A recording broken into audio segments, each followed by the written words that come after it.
What is up, everybody, and welcome back to Talkin Wellness, presented by South Florida Wellness Network. My name is Christian.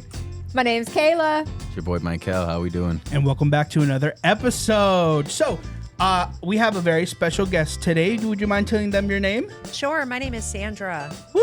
Welcome, Sandra. We're So happy to have you. Sandra. Yeah. So we're continuing our monthly series, Mental Health Matters. The first episode was the family perspective. Then last week was the young adult perspective. Today we're bringing you the adult perspective. And we're trying to kind of cover the different branches that we work here in South Florida Wellness Network. Yep. So there's still more to come. So please keep joining us every week.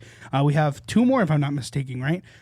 Two more episodes of Mental Health Matters Month, and we can't wait to bring it to you. Yes, absolutely. But before we start with the episode, we have a couple announcements to give you guys. We here at South Florida Wellness Network are celebrating 10 years. 10 years, guys. 10 years 10 here, years of impact. making an impact in the community. Yep. And we're going to be doing so by celebrating with a gala that we're inviting the community to be a part of. Kayla, do you mind giving them a little more information about this gala? Yeah, absolutely. This gala is going to be September 28th, so mark your calendars. It is a big day. It is also Recovery Month in September, where we celebrate recovery all month long. And so what a more fantastic month to be celebrating 10 years of impact in the recovery community. We will be having in our description on YouTube, in the show notes, the link that you all can go check out. It's also a fundraiser, because in order to continue to do this amazing work, we do have to be able to continue to increase our funds. So this year we are doing a 10-year gala impact, and it's going to be Butterflies and Bridges is our theme, which is so exciting. I love it. Yes, and there's going to be a lot of amazing things going on. Actually, Sandra sits on the committee, so she could probably tell a little bit more about what all is to come. I do. So we are going to have an amazing guest speaker coming to our gala. We have a decorating team. We have an entertainment team. Whoa. We have a tech team. We've got all kinds of teams going on, getting things ready for this amazing event that is going to be an unforgettable event. Awesome, thanks. Sounds awesome. Number 2 on my list here, guys, we made it. 100 subscribers on the channel. Thank you so much. Triple digits. Like I said last episode, we've been waiting for this goal since we started this podcast, and we're here, 100 subscribers, and we're so thankful. We're so thankful for the encouragement. We keep meeting people in the community who hear our podcast, and they tell us how much they love it. We appreciate you all, everybody who tunes in on the audio. We appreciate you too on Spotify, Apple Music, all those sources. We really appreciate you for tuning in. This is a big blessing, and we are here to celebrate. For sure. So thank you so much for those subscribers. And finally, guys, we have a new member of the team. Giancarlo, you mind showing your face to the camera real quick? There you go. If you guys don't remember John Carlos, you need to go see our previous episode, Young Adults, talking about mental health. So check that out. So Giancarlo joined the team this week. He's going to be helping us with the background stuff, making sure that everything is running smoothly while we run this every episode. Michael, you were going to say something? I mean, I wasn't really going to say something, but I mean, I guess it's a testament to show how far we are coming as a show and how far we want to go. We do want to build the show. We want to have more guests. We want to have a better platform to show the room. We want to have a better team so that we could bring, maybe 2 times a week or better clipped up videos for you guys. So just, a little bit more people on the team so we can bring more content in general. So we're really just excited exciting. about that. Yeah, it is exciting. Absolutely. See, you guys, we set goals and we just take consistent small steps towards that, and poof, things happen. Things happen. It's just Absolutely. wild. Yeah. So welcome to John Carlos. Yes, welcome. Welcome. All right, so let's get this party started. We have a wonderful conversation to have today. The adult perspective on mental health matters, right? And when we say adult, obviously that can mean a different variety of things, right? A lot of people feel like they're adults. A lot of people have gone beyond the point of adulthood. A lot of people want to desperately be adults. But ultimately, what would you say is the age range that we define adulthood, at least here at South Florida Wellness Network? I mean, I think that adults, you have like 18 and up can be an adult. I think really Sandra's bringing a different perspective, because a lot of her mental health struggles became more prevalent as she was a little bit older. So not really as much Well, I think that you probably. Well, let's let you share kind of Yeah. your journey. I really want to ask you, Sandra, is when did you begin to notice your mental health challenges and like what that journey was like for you? How old were you? So for me, it was a little bit different. I grew up in a Hispanic household where children are meant to be seen, not heard. You don't ask why if no is no and things like that. My stepfather was pretty tough with us. There's 5 of us that are in my family. I was the second youngest in my family. And probably like at the age, that middle school, high school age, the body image, started dealing with all of that stuff. I wasn't allowed to wear makeup. I couldn't do some of the things that the other girls were allowed to do. But then my mom and stepfather got divorced, and that's when probably the journey really started on me trying to discover myself. I had to change schools a lot of times. I went my senior year of high school. I went to Piper High School, Plantation High School. I originally started out at Stranahan High School. I ended up graduating from South Plantation, barely graduating. Why did you And change schools so much? because we moved. We moved all the time. The inconsistency, my mom couldn't afford the rent, so then we had to move. And she couldn't afford the rent again, and then we had to move. And we also had my grandmother that was living with us, and my grandmother actually suffered from schizophrenia. So having to take care of my grandmother through her journey of schizophrenia was pretty challenging because we knew when grandma was good because she used to make us cheese sandwiches when we would get home from school. But if the cheese sandwiches weren't there, sometimes grandma was in a closet because she was afraid because she had stopped taking her medication. And then she would leave for a couple weeks at a time. And she would be on the streets actually in Hollywood, here in Hollywood.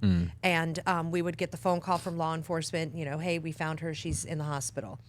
So going through all of that journey and seeing my mom struggle with that also. And I truly believe that my mom did the best that she could with all 5 of us kids, but it was definitely dysfunctional. I ended up meeting my ex-husband at the age of 17, and he was going to rescue me. He was going to take me away from all of that. And his family used to get together, and they used to get together in parks, and they used to play wiffle ball, and they used to go on picnics, and they all liked each other. And I was like, whoa, this is really weird. They like want to spend time together because my family was completely opposite of that. So of course I was like, I'm in this. I'm in it. And I saw some red flags, but the red flags weren't as much as the red flags were at home. So for me, it was an escape. It was my way of, okay, I'm going to have this new life. I'm going to have that white picket fence. He's taking me out of the mess. Yeah. When we were ready to move again, I had just started beauty school and I didn't have a car.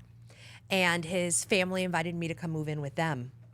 So that way I would be able to go to beauty school because the beauty school happened to be close to where they were living. And that's what got me out of my house. Yeah. So I moved in with my ex-husband and his parents at the time. How old were you? I was 17. Oh, wow. Okay. I was 17 years Yeah. old. I met him. I ended up moving in with him in March, and I turned 18 in April. Okay. And then graduated high school right after that. And started beauty school. And I went to beauty school. I finished beauty school. My ex-husband and I ended up purchasing our first condo when I was 21. We lived with his parents for a while. His parents said, we'll either help you pay for a wedding or we'll help you guys get into a place. So we ended up getting and moving into our condo. We bought our condo, and it was the very first time I had ever purchased anything because, growing up in the household that I grew up in, it was moving every 4 to 6 months, that instability. And so I knew I was going to do something different. I was going to break that cycle, and it didn't matter what it was going to take. Yeah. And my ex-husband was a drinker, and I looked past all of that because I thought I could fix him. And that's probably really when the journey started when I was 21. Once I moved into my condo with him, and now, we're partying every weekend and we're going out every weekend, but I'm caretaking him and I don't realize it. But to me, caretaking him still was better and easier than my home life. And I wasn't going to go back to my home life. Yeah.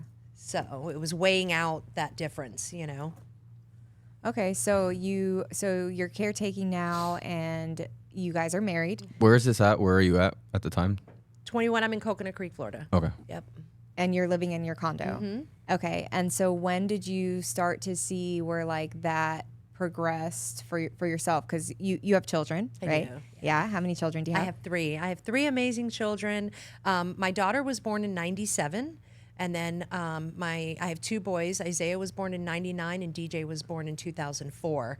And I really, truly thought that Gabby was going to change everything. Gabby was going to help Rod grow up.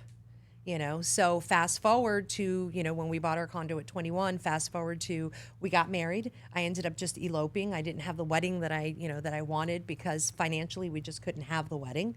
And we ended up eloping. I called my mom when I got home. We went up to the Smoky Mountains in Gatlinburg. And I called my mom, left her a voicemail, and said, "Hey, Mom, it's Sandra. I just wanted to let you know I got married this weekend. Give me a call when you get home from work." That sounds like you. That's funny. Okay. Very did. spontaneous, huh? Yes. Kayla did some pretty spontaneous things too. I did. When you were young, and I always find it interesting when people are they just do things so quickly. Life is just like me. I mean, and it's because of me. I'm such an overthinker, overanalyze. Well, why would I do that? This is gonna happen. And then I see people that just do things and live life, and I'm just like, wow, why can't I do that? It's interesting. So I always appreciate it in a certain way. It's funny. Yeah, I definitely tested the waters. I'm thankful that my children are not like that. So, but I ended up having Gabby at 24, and I had postpartum. I had postpartum really, really bad. And that's probably when I really recognized that I struggled even beforehand with anxiety and depression. Were you aware that you were going through postpartum, or were you just depressed and you? Yeah, I what think was I think that I was aware that I had postpartum because all I could do was cry. All I could do was cry, and I kept saying, I have this empty feeling. I can't describe the feeling, but it's just the only thing that I could describe was I feel empty. But I was holding my baby, so I'm holding my baby and I'm crying and I'm going, why am I crying? Why am I feeling this way? And that's really when I started acknowledging and noticing that there was more to it than just postpartum, because I had a lot of anxiety, but my anxiety would show up as anger. Okay. I fought a lot. I fought a lot in high school. I got in a lot of fights. So as For I what? started Just- maturing, just because, I'd walk into a 7-Eleven and I would hold the door open for someone, and if they didn't say thank you, I would mouth off. Where do you think that came from? Where do you think that, I guess, the fighting, so you would fight a lot in high school, but you felt anxious as well. Where do you think that those feelings kind of stem from that created that kind of attitude or perspective? I think it all comes from abandonment. I didn't know my father. My mother had told us growing up that my dad didn't want anything to do with us, and that he, had no way of getting in touch with us. If he wanted to, he would try. So my whole life, I really thought that my dad didn't want anything to do with me. And it wasn't until the age of 17 where we got a phone call from my grandfather saying that my father was sick and that one of his final wishes was to see his children. And so myself and my three siblings went to Puerto Rico because I'm originally from Puerto Rico. And my father literally was laying in his deathbed. He was in the hospital. And that's where he shared with us that he had tried for years trying to find us. But because we moved so much, he had no way of getting in touch with us. And it took him a while to contact my grandfather for him to be able to get in touch with us. I mean, that was definitely a God moment for me. God definitely answered his prayers to be able to see us before he passed away. Yeah. So that he ended up dying the following week. My sister and I flew back to Puerto Rico for his funeral. Wow. So How old were you when all of that happened? So I was 18. I just turned 18. You had just turned Wow. 18. I That's had good. just moved in with Rod, and yeah. So there's a lot to unpack here. What I really want to ask you, Sandra, is kind of where was the turning point for you, and where has your mental health journey impacted you now? And looking at what kind of sparked your recovery process, or just even acknowledging, because it sounds like you have a lot of self-awareness with some of the root of stuff, but could you walk us through what that looked like as you began your healing journey? Absolutely. So fast forward to after I had DJ. I was in my marriage. I was really going to try to make this marriage work because I was going to break the cycle. I wasn't going to have that generational And how old were trauma you at the that time? I like to continued. add context just so people, like, in case they're at that same age. For sure. I was 31 after Okay. I had DJ. And DJ marched to a different drum beat. And I knew that he did. I knew that he was a little bit different than Gabby and Isaiah socially. Fast forward to when he was about 2 years old, the pediatrician brought to my attention that there was definitely something going on with DJ. And we started getting him tested. And growing up in a Hispanic culture, they really didn't understand mental health. They didn't understand autism. Or care They to didn't- understand it. Yeah, exactly. And I got a lot of pushback from a lot of people saying that I needed my head examined. My son needed to be medically cleared before they could diagnose him. So they had to do blood work, they had to do MRIs, CAT scans, make sure he didn't have a tumor on his pituitary gland, things like that. Once I finished all of that testing and going through all of that and getting DJ in the programs that he needed to be in, I was about 34 years old when I had my first nervous breakdown. And I had my first nervous breakdown and ended up inpatient at the hospital. And they started me on medication, and that's where the journey really began. And it was medication after medication after hospitalization after hospitalization, and it was about a 8-year journey. Let me ask you something, because I just want to rewind it a little bit back to you, because I know that you had said you went through like the postpartum with Gabby. Did you get help at that point, or I didn't. You didn't. I didn't. Sorry. Because everybody was just saying, it's postpartum, you're going to get over it. And it was kind of that, and I had postpartum with Isaiah and I had a postpartum with DJ, but I thought I just needed to deal with it, and that's what I did. Question. You mentioned that you went through your first nervous breakdown. Obviously, you can get to how much detail you want, but I would appreciate some perspective as to what does that look like for you when it comes to like having a nervous breakdown? Is it like trouble breathing? Is it just thoughts rolling? How does that look like in your life? So for me, my first nervous breakdown was literally, I cried probably for a good 3 days straight where I couldn't control my emotions. And then the suicidal thoughts started setting in. And I became very suicidal. And then I would look at my prescription bottles and want to take more than what the dosage was that they would want to give me. I was on blood pressure medication at the time. So it was the blood pressure medication that I would want to take more of. And then I finally disclosed to my ex-husband that I was feeling suicidal. And I went and I saw a therapist, and the therapist is the one that Baker acted me. And that was the first hospitalization, the first psychiatrist. Can I ask you, okay, in terms of your Baker Act, was this something that you had agreed upon with the therapist, or was it like a shock when you were in therapy and you were like sharing your feelings? It was a shock. Oh, wow. It was a shock. Because I thought that I could trust her, and I was sharing with her how tired I was and that I didn't want to do life anymore. And I understand why she did what she did at the time. But at the time, I couldn't understand it. I thought she had betrayed my trust. Yeah. Can I go a little bit further and say, like, how did she go about actually Baker acting you? Like, what was the next process when you shared that? So we were sitting in her room and we were talking, and she stepped out of the room for a second. And I didn't think anything of it. And then she came back in the room. We finished our session. Then there was a knock at the door in our session, and it was law enforcement. Oh, wow.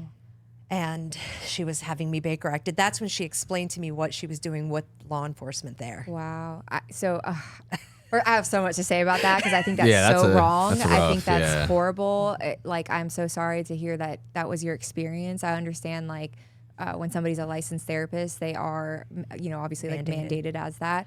But the way that she went about that, I think is like completely Very wrong. manipulative. Yeah, and I think that's what scares people. That's why I asked, Yes. is because I feel like, there's a time where that may be a measure that needs to be taken. Yeah. But the way that you go about that is everything. And especially Yeah. when we think about like how many people struggle with those types of thoughts and feelings, and how do we unpack that rather than like, You know? Especially silently, they deal with those troubles Yes, and they're silently. afraid, And and now they're you make them more I've been afraid to saying- be outright with it, and they're gonna be more silent. So it's But just, I've been saying that. I've such been a weird saying that we thing. need to be able to normalize conversations about suicidal ideations because we have them. Yeah. I mean, but we had people are one the other fearful to day talk when about it.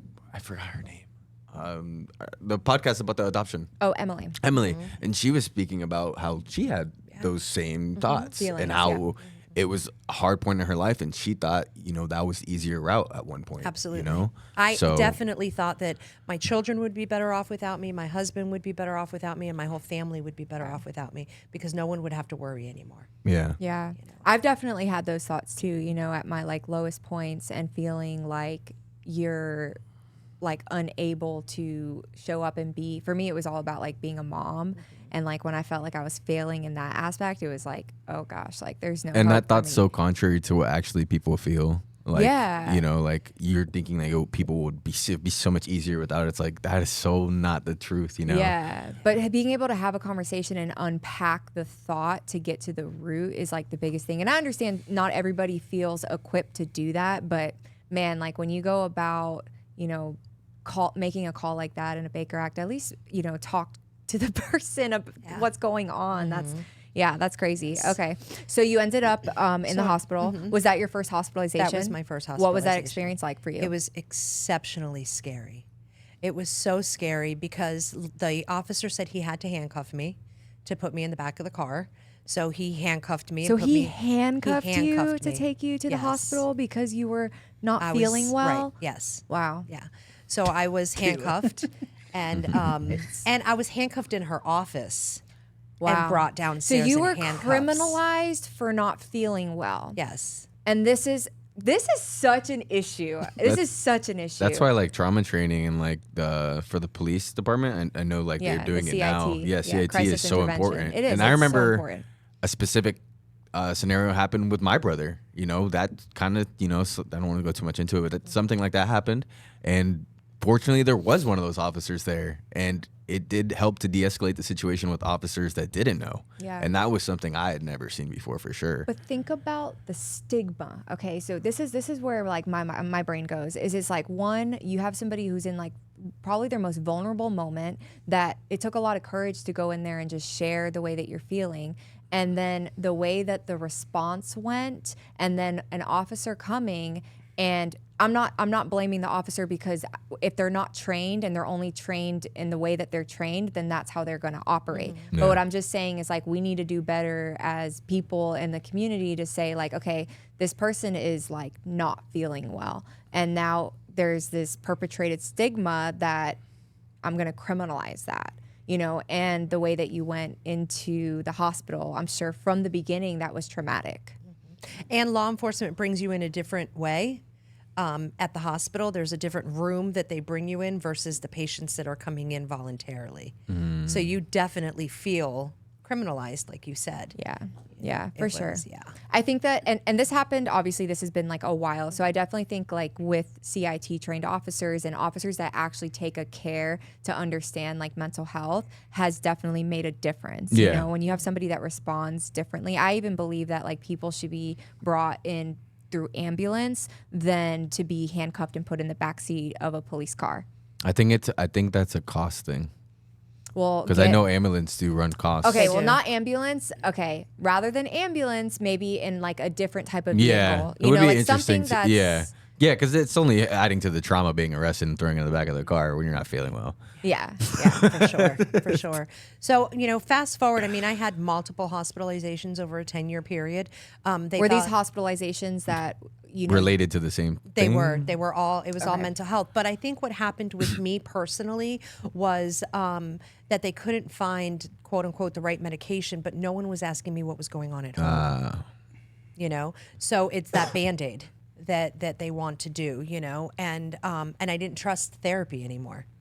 So I didn't have that person that I felt like I could trust and go and talk to. So it was 10 years of experimental medication.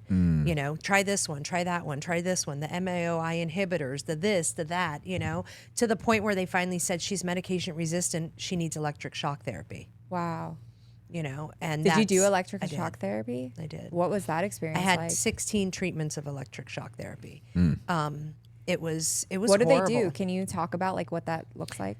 Yeah. So for me, what I was at, it was all done outpatient. It was done in Delray. And for me, what it was I would have to go to the hospital, and I had this little bag that had my name on it, and it had my mouth guard, and it had the things that they stick on your head everywhere, and it really, Yeah. and they had my little blanket and my recliner and my little mask, because they do put you to sleep. And, you know, I would go and I'd sit on the chair, and they would put the little mask on me to put me to sleep, and they would do the electric shock therapy treatment. I would stay there for about an hour in recovery, and then I would go home and I would sleep all day. I would have a horrible headache the next day, and my jaw would always kind of be sore. And they just kept waiting and waiting and waiting to see something different. But the situation at home wasn't changing. They changing. weren't going to see anything different. Right. And okay, so just to kind of bring context, so you have now you do not trust therapy, so you've stopped talking about your situation at home, and now you've relied solely on medication as an avenue to kind of correct some of the challenges that you were experiencing. Yep. And yet you were going home to the same environment. Right. Okay. So what did it look like for you as like a turning point, or like how did that kind of unfold? Because obviously I know you're in recovery and like Yep. everything. So what did that look like for you? So my last hospitalization, it was, believe it or not, my turning point for me, which obviously also was the most traumatic turning point for me. That's my usually why it's the last one. My last funny you say hospitalization, my ex-husband called me on the phone. I was at Memorial on the behavioral health floor unit hospitalized, and he called to tell me that he had met someone and he was leaving. And he was my partner of 23 years. I met him when I was 17. We were together till I was 40. And So you're 40 years old right now. 40 years old. In the hospital. in the hospital. Okay. And he called to tell me that he was leaving me. And I believe had a normal reaction, but Memorial was not going to discharge me now. So they court ordered me to go to the state facility. You had like a freak out because of the situation. Come on. I'm just adding context. They're probably like, what happened? Like, why did you get there? She melted it. She lost her mind. Yo, Sandra, I gotta go. Okay, bye. I obviously not. fell to the floor. I was crying. I No, was of like, course. my whole world just course. changed. Yeah. And fast forward, so I ended up in the state facility. First of all, I had to wait 2 months at Memorial for a bed to open up at the state facility. So I was inpatient there. Once the bed opened up at state, I got transferred over to state. They said it would be a better place for me to be to receive one-on-one therapy daily, and it would be a little more intimate, which was all a lie. And they put me in the state facility. It was the worst, most horrendous experience. I don't even want to get into details about what it was, because it wasn't a good, pleasant experience. But I got out December 24th, and I surprised my kids. And that was my turning point for me. I advocated. I sat at a table similar to this. You only see the doctor once a month when you're in the state facility. I never met with a therapist at all. What we did was... But you were promised But I was, daily yes, yeah. therapy. Okay. Yeah. And it was basically just like a room that I went and sat in with everybody else that's there to watch TV daily. And that's pretty much what it was. So when I How got long were out... you there first? I Sorry. was in the state facility for almost 2 months. Okay. So, but previous to that, you were in Memorial. for 3 months. 2 months. Or 2 months. Okay. So, Total of 4. I was months. away from my kids for 4 months. That's insane. wow. How old were your children at the time? And let's be clear before we continue. Yeah. 4 months for just having for a mental, because you're going through emotions, you're going through a mental health crisis, therefore 4 months away, like that for me is just mind-boggling, and I do understand there's limits to this, of course, but I've seen people at their worst, and like, how are you going to take away the one thing that's probably going to make them feel even slightly better, which is their family, And I know you, Sandra, you've told me so much about how much you care about your family and how proud you are of your family. Like, I just can't imagine why they would not allow you to at least maintain some sort of like contact or Well, the state facility let my children come in and see me, and they Okay. would come and visit me. And my ex-husband would come with his girlfriend in the car, and his girlfriend would wait in the car. He would walk my kids in. They gave us a conference room in the front of the hospital, so they would walk me to the front of the hospital, and then I could visit my children in this one room while my ex-husband waited in the car with his new girlfriend. Okay. Oh my gosh! Wow. That's Yeah. How often were they able to come see you? They came once a week. Okay. Once a week. My mom lived right around the corner from the state facility, and it just so happens that my grandmother spent a lot of time in the state facility also. So my mom was very familiar with the state facility. So I'm sure that was really hard for her Yeah. also. And I'm sure it brought up a lot of feelings for her Deja also. vu, Yeah. She, believe it or not, would sneak me in. She would wear high socks, and she would sneak me in shampoo and conditioner and candy. Oh my gosh! nice. Is that not allowed to bring into the hospital? No, in the showers they had, like when you go use a public restroom, the foam dispensers where you wash that's what they have in the showers at the state facility. So there was no, if So it's like bingo, contraband? yes. If you went to bingo, you maybe would have an opportunity to win some shampoo and conditioner. But if you didn't participate in the games, then you couldn't use that. You couldn't, Gotcha. So yeah, that's how they got people like out. But it was a scary environment. It Yeah. was very, very scary. And I've been cringing this entire episode, and I just want to put some context. You guys know that I watch movies all the time, and there was a movie I saw back in, I think it was 2017, and it opened a new fear in me, and is to at the context of the movie exactly what you're describing. A woman goes to a therapy session, saying to the therapist that there's this man who is like stalking her and whatever, and she just says a couple words that she didn't really mean, but the therapist took it to heart and sent her to a facility. And like that movie just opened a fear of mine to where to go to a facility when I don't need a facility. I just needed someone to talk to, So it's just everything that you're talking about like reminds me of that movie, and that's why I'm like cringing. I'm like, oh my god, because like this is real life. It is it's Yeah. uncomfortable, right? And you think you're watching a movie, you think like that wouldn't happen in real life, and boom, here we go. It did Yeah. happen to someone, So it's just really. I think I share the same feelings as Kayla. It's incredibly frustrating the way they went about it, and two, it's incredibly shocking that it happened in the way that it happened.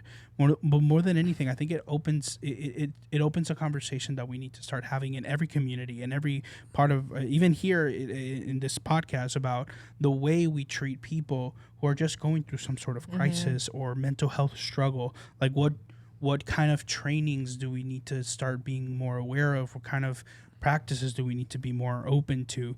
Because I do agree with Kayla that the way they went about it is not correct at all, But I did have some powerful girlfriends in my life at the time. And when I got out of the hospital, unfortunately, my house was in foreclosure. My car was going to be repossessed. My ex-husband had walked away from the house. When it rains, it pours. So you were like at rock bottom. Absolutely. Yeah. But we went ahead and, the house foreclosed. One of my girlfriends helped me find a place. But I'll never forget the very first time I had to go food shopping, because my ex-husband used to do all the cooking at home and he used to pay all the bills, right? And I remember walking into Publix, and I remember getting the carriage, and I remember walking in and stopping and looking, and I almost felt like I was in a Where's Waldo place, and I didn't know which direction to go or what to do. And I remember holding the carriage, and like my body just froze, and I let go of the carriage, and I walked out, and I went into my car, and I just cried. And I cried and I cried and I cried, and I couldn't food shop. And I went back home, and I called one of my girlfriends, and then she came food shopping with me. Fast forward, I ended up getting an apartment. I ended up getting a car. I ended up doing life, right? Yeah. Got my kids, because my kids had been obviously staying with their dad because I didn't have a place to stay. And so I ended up getting an apartment, found a landlord that was going to rent to me because I had no credit. I had a foreclosure now. Yeah. I had a repo, so Yeah. no landlord was going to rent to me. Yeah. Yeah, And you had like a midlife, like legitimately like a Yes. midlife crisis where it's like, this is how my life was for 40 years. And all of a sudden it's like everything is ripped up from under me, and I have to legitimately learn how to live life. And it was shocking to the outside world, because we lived on the cul-de-sac. We had the house that all of the kids came to play. We had the garage door open, the refrigerator in the garage stocked for all the neighborhood kids. Like, we lived that picket fence life. All three of my kids, Gabby did cheer and dance. Isaiah and DJ did football. We were out on the football fields all the time. We appeared on the outside to be this happy-go-lucky family. And when we announced that we were getting a divorce and that we lost the house and our whole life was changing, everyone around us freaked out because no one knew what was going on behind closed doors. And that's that cultural piece too. You know, you don't talk about stuff. Yeah. You hold stuff in. You don't share. Everything is. So when all of that came out, everybody freaked out. And my best friends were my husband's cousins. Yeah. So now I had to find a new group of friends at the age of 40 because my best friends, even though they wanted to be there, they still, I mean, that's his family regardless. At the end of the day, it's his family, you know? And they tried being there. They absolutely did. But it was a lot. It was a lot for individuals that don't understand mental health. Yeah. That don't understand those mental health crises. And medication did a lot. They did a lot to my depression and my anxiety. I feel like some of the medications added to the suicidal ideations. I became more suicidal at times. But I have been, and this is my journey, it's not for anyone else, but I have been off of all psych meds. I have not taken any psych meds in over 7 years now. The only thing I take is blood pressure medication because I've learned different tools. Yeah. You know, I'm spiritual now. I have God in my life and I know that God's got me. And I have a good support system. And I utilize the trainings that I get here at South Florida Wellness Network, you know, my wrap. I know when things are breaking down today, you know, and I know what tools I need to do to make sure that I stay well. You know, to whereas before I had no idea, I didn't know. And even when I started South Florida Wellness Network, I didn't even realize I had a story. You know, because I have an older brother and a younger sister that suffer with substance use disorder. So I came into South Florida Wellness Network in the family department to be that family voice. Oh, thinking like, oh, it's my family members. That's right. But it ain't me, It's not babe. me. Yeah. When really you have a really powerful story. I mean, when you think about just the journey, and I guess like, and I want to bring light to that because like obviously like the cultural aspect of it carried out into your own household, right? And what was that like for you, I guess, like living within that and knowing even that your grandmother struggled with mental health? Like, did you put voice to that? Were you afraid of that for yourself? Were you feeling like ashamed? Like, what were the feelings going on for you in the midst of that? Oh, I was with my grandmother. I didn't even want to tell my friends.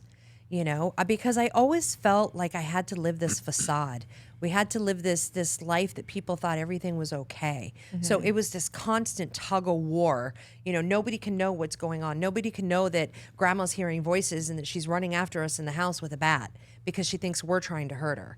You know, nobody can know this stuff because are my friends going to understand this? I'm, 14, 15, 13 years old, trying to even really kind of get to understand myself. When I started Stranahan High School, I started out and I wanted to do cross country and I wanted to do the swim team, but my mom had to work. So I tried doing these after school activities, but then I had to walk home from them. And then no one ever showed up at my meets. So I was on the cross country team and I'm running, but nobody's there to cheer me on.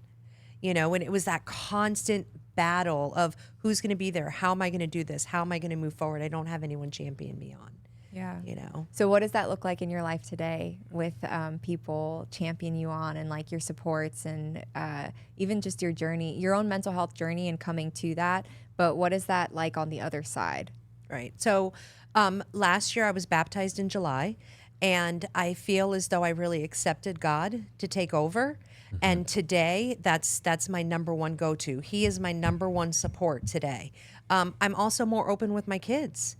You know, my daughter's 26 years old, my son's 24, and my baby's 20. And I talk about it today. I talk to them about mental health. I tell them when I'm feeling anxious or, you know what, mommy's feeling a little sad today. I'm feeling a little heavy today. Oh, mom, what's wrong? I would have never have done that had I had not done this healing journey today. Yeah. And I think we need to be able to normalize these conversations because it allows our children to come in and speak more openly. But if we want to mask things and we want to keep living in that facade, it's never going to bring down that safe space for my kids to be able to share with me how they feel. So I try to role model that with them. I try to be open with them and tell them, how I'm feeling, when I'm feeling. Right now, I'm working like crazy and trying to juggle 20,000 things. I said to Kayla this morning, I know things are breaking down and I'm looking so forward to Friday because I'm going to have some time off. I would have never have said that in the past. I kind of just would have sucked it up and kept it in and done what I needed to do. So just being more aware and being able to really openly talk about our feelings, we need to be able to normalize anxiety, depression, bipolar disorder, whatever it is, whatever kind of mental health challenges you're having. It doesn't define who you are. And that's what I think people really need to understand. Your illness doesn't define you. Yeah. Yeah. And now, in talking about then the adult perspective, you've worked with plenty of adults here at South Florida Wellness Network, so you can provide maybe some context as to this next question. When it comes to the people that you worked with, maybe you're in your own personal life, Kayla, you can share some of this too. What would you feel is the biggest struggle that we see coming up with a lot of adults facing either mental health or substance use challenges in their lives? I think that it's a trusting thing. I think people struggle with being able to trust you. And I think that our own personal lived experience, when we're able to share with them the things that we went through and the challenges that we went through, and that we are a safe person, and that they can be open and honest and share however they're feeling, and that they're not going to get scrutinized for it or criminalized for it, that we're a safe place. We can have a safety contract. We can talk about how we can meet in the middle. We can make agreements, and we can trust each other through the journey. Yeah, for sure. I think that there's not a one answer to it, because I feel like there's genetic disposition, there's your environment, there's your traumas, your adverse childhood experiences, there is peer pressures and just kind of the flow of life too. There's all of these things, these ingredients that you can put into play that could say this could lead to somebody experiencing a mental health challenge. I mean, think about our physical health. This is the way that I always put it as an analogy. You have physical health, you have mental health, right? We're all in one. And so there can be circumstances or experiences that can bring you down, right? Mentally, we all have emotions and we feel types of ways. But if we don't have necessarily the right supports, and that could play out in many different things. It could be people, primary care, therapy, all of these different avenues. When we're going through things, that could also lead us into more challenges, and then there's just so many reasons that people end up with a mental health challenge or even substance use. And in today's age, the fast-paced world that we live in, and social media and the societal pressures and things like that is even more challenging. And you look at the opioid epidemic, there's so many things today. I think the biggest thing is asking how do we become recovery ready communities? How do we become healthier in all aspects, where there's education, awareness, and prevention from the onset of somebody's pregnancy? You went through postpartum, why wasn't the doctors checking in with you, your OBGYN, talking about what even after you had your child, and normalizing certain feelings? Because I think sometimes creating the conversation, building connections and having a community of supports will help people, whether they have a challenge or not, get through that a little bit better or quicker. And I think we still have a long ways to go, to have conversations. I feel like a lot of people in hindsight can come and talk about hey, yeah, I had this challenge, or, I identify as somebody that has had a mental health diagnosis or a substance use disorder. However, when people are actually going through it, there's still such a stigma and such a shame that people feel within that they struggle at that onset point, And so I think there's so many places that could be that connector, and it's just really about having these conversations and normalizing it, and not saying that everything is gonna be and end up like this, or it needs a hospitalization, or you have to have a diagnosis and things like that. It's more so about how do we focus on education, awareness, and prevention. Yeah. So I guess this you have something? I mean, that's a great point that you make. as far as like addressing it on a scale as far as like community and government and stuff like that. But I think it's also super important to acknowledge the fact that that help might never come, you know, because there are a lot of things that, like, not to, you know, say anything about our government or our country, but, you know, there's a lot of things that they're working on as far as homelessness and different things like that. So it's going to take time, you know, for a lot of that stuff to have resources and for the support to be there.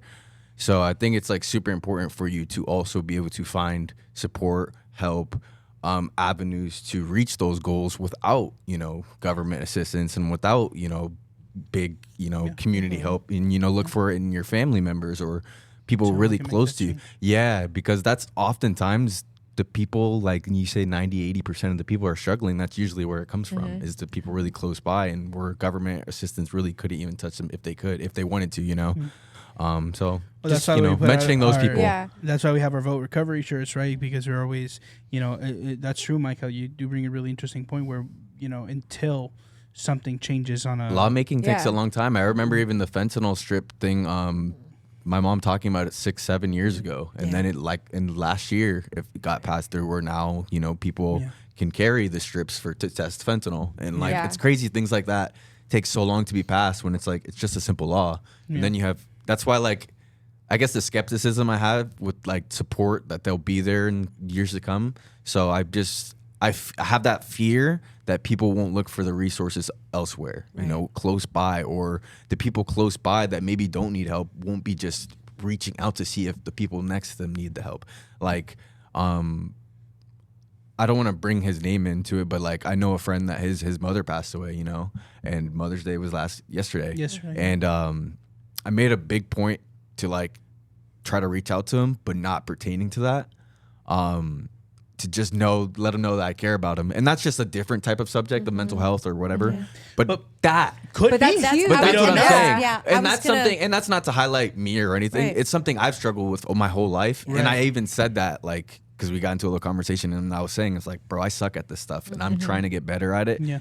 Because I have my own stuff going on, and I forget people do too. Yeah. And that's the thing that is the biggest, I think, determinant on what's going to help people is everyone doing their part. Yeah. Yeah, all of us Well, looking that's out what for I each mean by other. recovery ready community. Like, Yeah. I don't expect, I want people, like, it is our responsibility as human beings. Yeah. To at least to have some type of, if we cared for one another, we wouldn't need all this other stuff. Exactly. You know what I mean? And so, but the reality is obviously, like, we're pretty flawed in that. But if we start to educate and bring awareness, and it begins, like, in the family unit, then people are going to be able to reach out for that support and feel like there's somebody trusted in their house. Now, that's not Exactly. always the case with people, because not everyone has that family unit. But then what about a child that goes to school? Are teachers and is everybody at schools, are they educated and have awareness where it's... Well, you know what I was going to say too is role modeling. Yeah. Right. So, like, and I wanted to give this example. Everybody told me, like, what are you doing? My ex-husband was diagnosed with stage 3 throat cancer. Yeah. And I was there for him through the whole journey. And it was last year where he had to do, you know, chemo and radiation and go through all of that. And I got asked a lot from his mom, from his cousins, thank you so much for being there. Why are you here? Yeah. You know, because of what he did.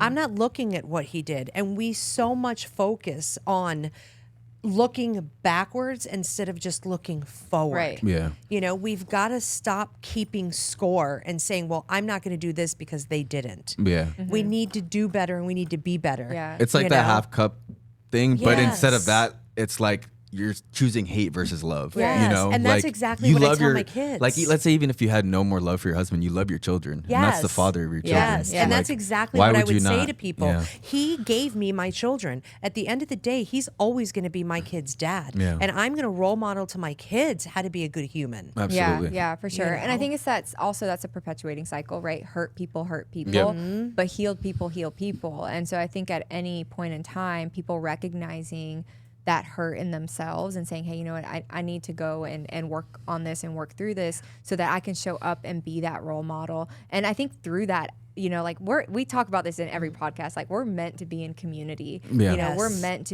to connect with one another. Like we were we were created, and there's obviously a bunch of us, you know, like in the world. And so we're meant to have relationships. And so it's figuring out like, who are those relationships in your life that are supportive, and am I a supportive person in those relationships too? Do I role model the things that I need out of support for my life? Right. Yeah. And I guess that perfectly leads me to the question that I want to ask you. Every week, even before the series, we try to invite people to share some, not only perspective, but to share any advice to people who might be going through similar or somewhat similar circumstances. Mini Sandra, what would you tell her? Well, that's one way to see it. But more than anything, I think, what would you say to, we're talking about adults, right? So what would you say to an adult that's watching this episode who might be seeking some encouragement because they're going through their own struggles? What would be a piece of advice that you would give them? I think the first piece of advice that I would give them is to remind them that they're not alone. Because that's the first feeling when I start feeling depressed, or when I start feeling anxiety creeping in, that's the first thought that comes to my head is I'm alone. Who am I going to talk to? Who am I going to share my feelings with? Find that safe person. Yeah. You know, find that safe person and know that you're not alone. We're not alone. And like you said, you know, it's a community. We're meant to be a community. What would I say to little Sandra? If I could go back in time, I probably would have said, find your voice. Because for so many years I didn't speak. And I go back to that first point you're making, both points almost. You say you're not alone. My question is to you, let's say if there's a person that does feel as if they are alone, like maybe they don't have anybody, what would you advise to them as far as like to seek a community? Seek community, or heck, I'd be there. I'd go drive to them. You know, I would make sure that, you know, they're okay. Yeah. Just to, I guess to that point, it's just to say there's always going to be someone that will probably be. I will show up. Hold that place for you. You just got to find them. Okay. Yeah. So this perfectly leads me to the final question. It's the same question that I've been asking everybody for the last 2 episodes. Oh, no. I want you to finish this sentence. Mental health matters to me because... Recovery is possible. And you don't have to be in it forever. I didn't see light at the end of the tunnel when I was going through it. I really, truly didn't. And the light shines bright today. Doesn't mean I don't have my dark days. Right. You know, it doesn't mean that I still don't go through the suicidal ideations and the thoughts when life gets hard. You know, it doesn't mean that I don't go through those challenges, but there's light today. And it's different. That's beautiful. Awesome. That sounds great. Yeah. All right. So thank you so much for watching this another episode on the mental health series that we're doing. We are so thankful for you guys tuning in. Again, thank you for those 100 subscribers. We really love you, and we really appreciate you supporting us. If you're one of our awesome audio listeners, we see you, we hear you too. We thank you so much for your support through those avenues. Please make sure that you rate the podcast 5 stars, because the better rated that we are, the more people that we reach. So please help us out by doing that. And for those people watching us on YouTube, please like, please subscribe, please share the podcast to wherever you want to share it. That way we can reach more people and hopefully get more subscribers, and that way we can impact more people, right? I was telling Kayla that I was looking at the analytics, and we have people listening to us from literally all over the world. Like we've got people in Asia, people in Europe, people in South America, North America, Canada, Puerto Rico, you know, even though that might have been me, but it is what it is. But regardless of the point. It's like all Chris's cousins. Yeah. Hey, yo, take the episode. Hey, bro, I saw it. But Sandra's family now, too. That's right. yeah, hopefully, Sandra's family, hopefully, yeah. We see you. Te quiero, Puerto Rico. But ultimately, we are thankful, and we can't wait to give you these final 2 episodes of Mental Health Matters, where we're going to bring more people to sit down with us. Don't forget about the Gala link. It's down in the description. You guys can register through there and see what it's all about through that link. And as always, I want to welcome... Actually, before I sign off, one more time, give it up for Giancarlo. So happy to have you on the team. Hey. You guys didn't see it, but the fact that you didn't see what he did is why we need Giancarlo's, because he was behind the scenes checking it. I was looking at him the whole time. He was telling us what to fix. I love Giancarlo's. Thank you for joining the team, man. We love you. And for all of you, thank you so much for watching. We'll see you on the next one. Bye-bye. Ciao. Bye.